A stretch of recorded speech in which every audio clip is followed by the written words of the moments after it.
So it is my great pleasure now to introduce our next speakers who are local to Portland, who are advocates for children's bodily autonomy.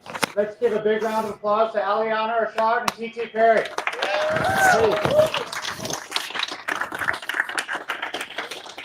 On the microphone. Awesome. Oh, thank you.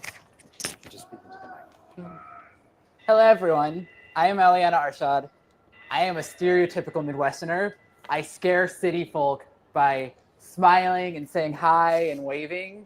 And I've been speaking up against child genital cutting for almost a decade with limited success until I moved here.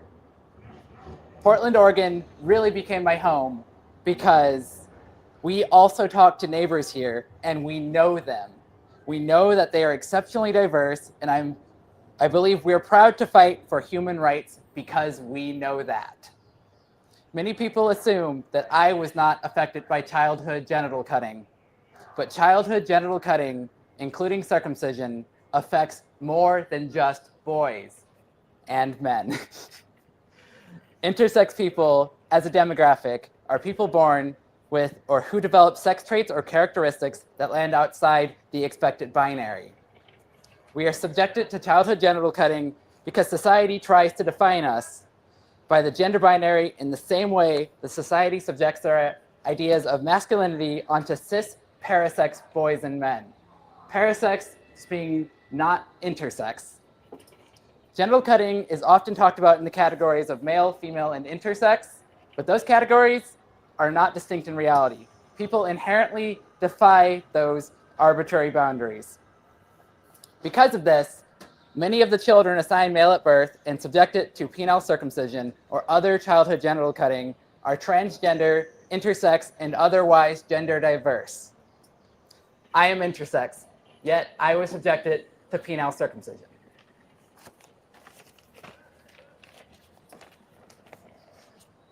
There are many paths that trans, intersex, and gender diverse people take, and it's incorrect to assume that the foreskin only has value to cisgender or parasex people. While we do not speak for every transgender, intersex, or gender diverse person, if you know anything about trans, intersex, and gender diverse people, you know that we value freedom to exercise our genital autonomy. As adults, circumcision by removing genital tissue and creating scars physically limits the options for adults seeking genital surgery. This stands in the way of our freedom to make the choice for ourselves as adults, just like it does for boys and men.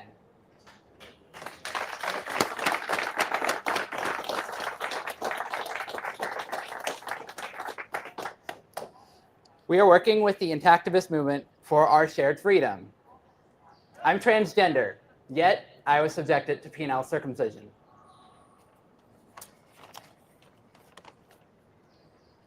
I hear many gender diverse voices,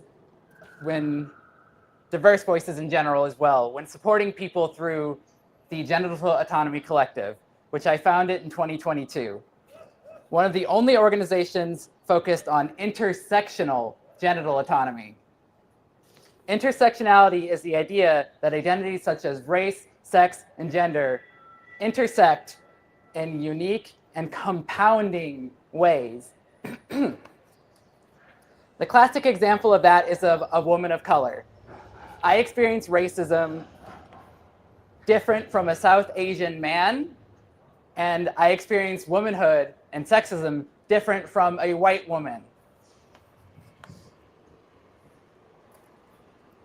A company may often hire a white woman and a South Asian man, but not a South Asian woman. I experienced the harm of circumcision differently due to my intersectional identities. I was unable to find non-male dominated support for this harm, so I felt obligated to create spaces to support and advocate for intersectional genital autonomy. Yeah.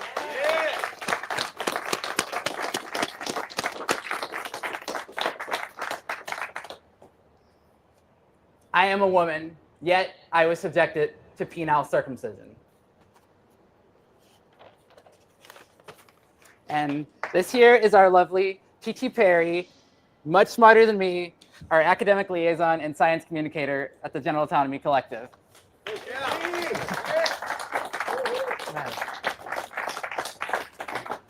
Hello, happy to be here today. We've organized a collection of our testimonials, members of the Genital Autonomy Collective, describing our experiences of violated genital autonomy and anti-circumcision activism. It is currently under review at the Journal of Bodies, Sexualities, and Masculinities. We hope to better educate doctors, nurses, and scientists about the impacts of genital cutting on marginalized people.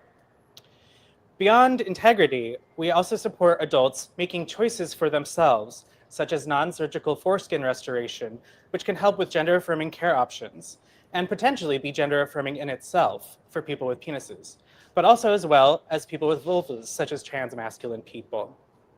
If you're interested in advancing research on sexual health and genital autonomy, I invite you to get in touch with the Genital Autonomy Collective.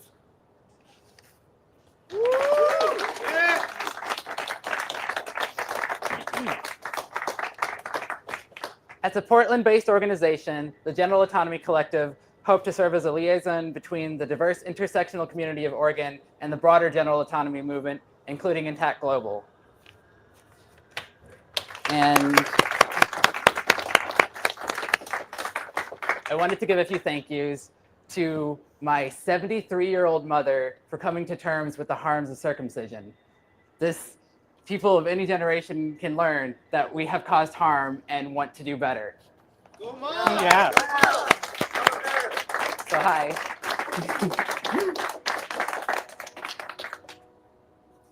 I'd also like to thank GALDEF, the Genital Autonomy Legal Defense and Education Fund, for pushing for our inclusion here today.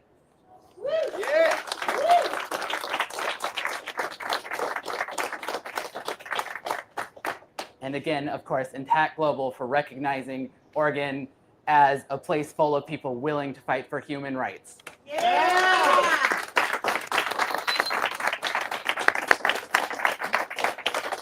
Thank you so much, Alliana. Mm-hmm. Thank you so much, T.T. Yeah.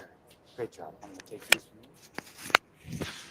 All right, another round of applause for Alliana, T.T. Perry, local to Portland and Oregon, where we lead the charge.